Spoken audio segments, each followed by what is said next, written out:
आज 15 अगस्त है और मीर पब्लिक स्कूल में 15 अगस्त के इस आयोजन को मनाया गया। किस तरीके से आप आवाम को एक मैसेज देना चाहते हैं और किस तरीके से प्रोग्राम संपन्न हुआ? सबसे पहले मैं पूरे मुल्क के लोगों को और पूरी दुनिया में जहां हिंदुस्तान के लोग रहते हैं उन तमाम लोगों को आज़ादी के इस पावन अवसर की शुभकामनाएं देता हूं। उन सबको बहुत बधाइयां देता हूं कि इस मुल्क में आज़ादी के इस उत्सव को पूरे जश्न और हर्षोल्लास के साथ मनाया गया। उसकी सबको बहुत शुभकामनाएं। अच्छा, मीर पब्लिक स्कूल में प्रोग्राम मनाया गया, कुछ मुख्य अतिथि भी रहे होंगे, तो कौन कौन मुख्य वक्ता के रूप में आया और मुख्य अतिथि के रूप में पेश हुआ? हमारे यूपीएससी 2013 के पास आउट हैं। 400 बताया सर ने, जैसे 436वीं रैंक थी 2013 के बैच की। बिल्कुल। अभी आईआरएस हैं और जॉइंट कमिश्नर की पोस्ट पर दिल्ली में पोस्टेड हैं। बिल्कुल। सदीक अहमद जी, बिल्कुल। वो आज के चीफ गेस्ट थे। आज के प्रोग्राम की अध्यक्षता कर रहे थे तैयब खान जी, हमारे इलाके के बहुत जिम्मेदार व्यक्ति हैं, और बहुत सारे और भी जो रिस्पेक्टेड लोग थे इलाके के, बहुत जिम्मेदार लोगों ने शिरकत की इलाके में। अच्छा, एक सवाल और बनता है, जैसा कि स्टेज पर भी मैंने सुना कि लोग बोलते हैं कि मुख्तियार अपने स्कूल में बच्चों पर डांस कराता है। क्या उद्देश्य है डांस कराने का? आप इस पर एक बार नजर डालें। डांस मुख्तियार तो नहीं कराता, बेसिकली कुछ मैनेजमेंट टीम किसी भी इदारे के पीछे उसके जो मैनेजमेंट के लोग हैं उनकी कोई सोच रहती है, उनकी कोई प्लानिंग रहती है। बेसिकली इसको आप डांस ना कहें तो कल्चरल एक्टिविटीज़ का पार्ट है ये। बिल्कुल। कोशिश स्कूल की ये रहती है, किसी भी एजुकेशनल इंस्टीट्यूशन की, कि बच्चों की जो प्रेजेंटेशन स्किल्स हैं, बच्चों की को जो झिझक है, स्टेज पे जाने का जो फोबिया है, स्टेज पे अपनी बात बोल पाने की जो एक डर है, झिझक है, उसको निकालना मकसद है। जब बच्चा स्टेज पे जाके किसी भी प्रोग्राम प्रेजेंट करता है तो उस प्रेजेंटेशन से उसको कॉन्फिडेंस आता है, उसको ये लगता है कि यार मैं ये सब चीज़ें कर सकता हूँ। धीरे धीरे उसकी प्रेजेंटेशन स्किल्स बेहतर होती चली जाती हैं। और मैं आपको बता रहा हूँ, एजुकेशन सिस्टम में इस सब चीज़ों का बहुत बड़ा इम्पोर्टेंस है। एक बच्चे को बहुत कुछ आता है लेकिन अगर उसको प्रेजेंट करना नहीं आता तो वो आगे चलकर उसको बहुत मुश्किलें आने वाली हैं। और एक बच्चा है जो एकेडमिक्स में हो सकता है अभी अच्छा नहीं कर पा रहा हो, लेकिन अगर उसकी प्रेजेंटेशन स्किल्स अच्छी हैं तो एक ना एक दिन जाकर बहुत बड़ा मकाम हासिल करेगा, ऐसा हमारा मानना है। अच्छा मुख्तियार जी, आज देखा गया आप मंच पर अपने वालिद साहब का नाम लेकर एकदम इमोशनल हो गए, रो पड़े, क्या वजह थी? क्या देखिए, उसके पीछे एक बहुत बड़ा संघर्ष मेरे वालिद साहब का है मुझे यहाँ तक पहुँचाने में। मैंने जैसे बताया, पेरेंट्स को भी मैंने एड्रेस किया, उनको भी मैंने बताया कि उनकी एक ख़ास बात रही कि तमाम नाकामियों के बावजूद, तमाम मुश्किलों के बावजूद, मेरा रिज़ल्ट कोई बहुत अच्छा नहीं था, लेकिन वो हमेशा मेरे ऊपर भरोसा कायम रहा उनका। हमेशा वो एक बात कहते थे कि तुम कर सकते हो अगर तुम कोशिश करो तो। उनमें जो उनका जो विश्वास मुझ में था, उनका जो भरोसा मुझ में था, और आज भी है। आज जब किसी चीज़ में मैं मुश्किल में फंस जाता हूँ, आज कभी किसी उलझन में जब भी आता हूँ, तो वो जिस हौसले के साथ मेरा गाइडेंस करते हैं, उनको पता है, शायद मुझसे ज़्यादा मेरे बारे में वो जानते हैं, वो मुझसे ज़्यादा मेरे बारे में जानते हैं, या उनको यूँ लगा कहो कि उनको मुझसे ज़्यादा भरोसा उनका मेरे ऊपर है कि ये कुछ कर सकता है, या ये वो बता सकते हैं कि क्यों ऐसा सोचता है या सोचते हैं, या उनको क्यों ऐसा लगता है कि मैं कुछ कर सकता हूँ। तो वो जो चीज़ें हैं वो मुझे अक्सर प्रेरित करती हैं। और दूसरी एक बहुत महत्वपूर्ण बात मैंने वहाँ भी बताई कि मैंने हाजी जी को तन्हाइयों में अपने इलाके के लिए, अपने मुल्क के लिए, अपने कौम के लिए कराहते हुए और तड़पते हुए देखा है। उनकी फ़िक्र देखी है कि वो ये चाहते हैं कि एजुकेशन के क्षेत्र में और दुनिया के तमाम और जो सूबे हैं, जो फील्ड हैं, उनमें हमारे बच्चे, हमारे इलाके के बच्चे कैसे आगे आए, उसको लेकर मैंने उनकी बहुत एक तड़फ देखी है, उसको महसूस किया है। तो जब मैं उस आदमी के बारे में सोचता हूँ तो मैं अक्सर इमोशनल हो जाता हूँ कि मैं बहुत फॉर्चुनेट हूँ कि मेरे वालिद साहब हैं, मैं सौभाग्यशाली हूँ। बहुत संजीदा किस्म के व्यक्ति हैं, जिस तरह की समझ, जिस तरह की सोच आप में है। एक और बहुत महत्वपूर्ण बात जो मुझे सिखाई उन्होंने, और आप मीडिया के माध्यम से हो सकता है कुछ और लोग इससे सीखें, उन्होंने हमेशा मुझे एक बात कही कि बेटा, तुम तुम्हारे किए के जिम्मेदार हो।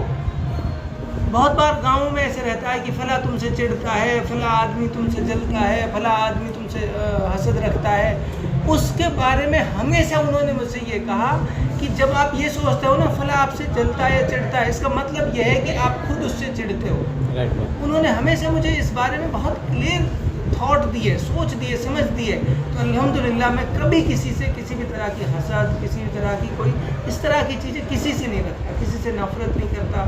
हमेशा मैं दूसरों के ओपिनियंस की रिस्पेक्ट करता हूँ। तो ये सब चीज़ें मेरे वालिद साहब की देन है मुझे, इसलिए मैं उनका बहुत एहतराम है मेरी नज़र में। तो अक्सर जब मैं उनके बारे में बात करता हूँ तो मैं अक्सर इमोशनल हो जाता हूँ। अच्छा, वक्त का तकाजा है, आप भी थोड़ा व्यस्त हैं क्योंकि अभी प्रोग्राम कंटिन्यू चल रहा है। लास्ट में एक सवाल खड़ा होता है कि इतनी बरसात का मौसम था और इतने सारे लोगों का एकत्रित होना, एक सम्मान है, एक प्यार है लोगों के प्रति, आपके प्रति लोगों का प्यार है, कैसे इसका शुक्रिया अदा करना चाहते हैं आप? ये बात सही है कि तमाम मुश्किलें, तमाम परेशानियों के बावजूद हमारे हौसले और इरादों को आजमाया मौसम ने भी, लेकिन हमारा हौसला देखो लोगों से ही है। बच्चों के माँ बाप, बच्चों के गार्जियन, इलाके के जिम्मेदार लोग इस मौसम में और तमाम मुश्किलों के बाद बरसात के मौसम में यहाँ तक पहुँच गए थे, तो अपने लोगों से हौसला मिलता है, हिम्मत मिलती है, और इतने सारे लोगों का प्यार और इतने सारे लोगों की मोहब्बत मुझे मिलती है। मैं सच बात ये है, कभी कभी तो बहुत मुझे खुद से सोचता हूँ तो मैं बहुत महसूस करता हूँ इस बात को कि मेरे ऊपर बहुत बड़ी जिम्मेदारी है, बहुत बड़ा भरोसा लोगों ने मुझ पर किया है। और मैं अल्लाह से दुआ भी करता हूँ कि या रब, या परवरदिगार, इनकी मोहब्बतें, बेपनाह मोहब्बतें, जो सही बात यह है बिना किसी गर्ज के हैं, मैंने किसी को कुछ दिया नहीं है, लेकिन इतनी मोहब्बत मुझसे लोग करते हैं, और इन मोहब्बतों का मैं कैसे कर्ज अदा करूँगा, मैं कैसे इसका बदला अदा कर पाऊँगा, मुझसे तो नहीं हो सकता। मैं तो खाल की जूती भी पहना दूँ लोगों को ना, तब भी मैं इनका एहसान नहीं उतार सकता। जितनी मोहब्बत, जितना प्यार, जितना भरोसा लोगों ने मुझ में जताया, तो मैं कोशिश करूँगा, अपनी जीवन भर कोशिश करूँगा। फिर भी अल्लाह ही इसका बदला अदा कर सकते हैं। मेरी हैसियत औकात इतनी बड़ी नहीं है कि मैं इनका बदला चुका पाऊँ। मैं अल्लाह से दुआ करता हूँ कि अल्लाह इनको बेहतर बदला इस बात का अदा करे कि जो इन्होंने भरोसा और यकीन मुझ में किया। मुख्तियार जी, पढ़ेगा मेवा तो बढ़ेगा मेवा, तो आप एजुकेशन को लेकर नौजवानों में एक मोटिवेट करते हैं। बहुत से पेरेंट्स रहते हैं जो एजुकेशन की और अपने बच्चों को उत्साहित नहीं करते हैं, तो ऐसे में क्या कहूँगा? देखिए, ये बात बिल्कुल सही है, पढ़ेगा मेवात तो बढ़ेगा मेवात। ये नारा जिस भी व्यक्ति ने लिखा, उसकी दूरदर्शिता और उसकी सोच को मैं हज़ारों बार सलाम करता हूँ। और ये सच्चाई है कि जब हम पढ़ेंगे तभी हम आगे बढ़ पाएंगे। सिद्दीक साहब ने भी कहा कि यूपीएससी के एग्ज़ाम में हमारी 5% प्रतिनिधित्व है हमारा, ये बहुत बड़ी बात है। बाकी और जॉब्स में देखोगे आप, पॉइंट्स में भी मतलब 0 पॉइंट कुछ भी हमारा प्रतिनिधित्व नहीं है। हमारे थोड़े लोग पढ़ रहे हैं, लेकिन जो पढ़ रहे हैं वो फिर उनको मौके भी मिल रहे हैं। तो हमारे, अगर हमने एजुकेशन पे और काम करने की हमें ज़रूरत है। और जितने लोग मुझे सुन रहे हैं, जितने लोग मुझे देख रहे हैं, उन सब से मैं एक अपील करता हूँ कि देखो, राजनीतिक जो कोशिशें हैं वो चलती आई हैं, चलती रहेंगी, लेकिन वो तमाम कोशिशें कामयाब हो सकती हैं अगर आप अपने बच्चों को एजुकेशन से जोड़ दें। क्योंकि आप अगर बच्चों को ख्वाब दोगे, आप उन बच्चों को सोच दोगे, मुख्तियार हो सकता है अकेला सक्षम नहीं हो, लेकिन जब इस स्कूल से, इस तरह के और स्कूलों से पढ़ने वाले बच्चे, हमारी आने वाली अगली जो नस्लें हैं, अगर वो एक सोच के साथ, एक विज़न के साथ आएंगी, तो डेफिनेटली फिर हमारे बीच में कोई भी आदमी ऐसा नहीं चुन सकता कि जो आदमी हमारा चुना हुआ हम पे जुल्म करे।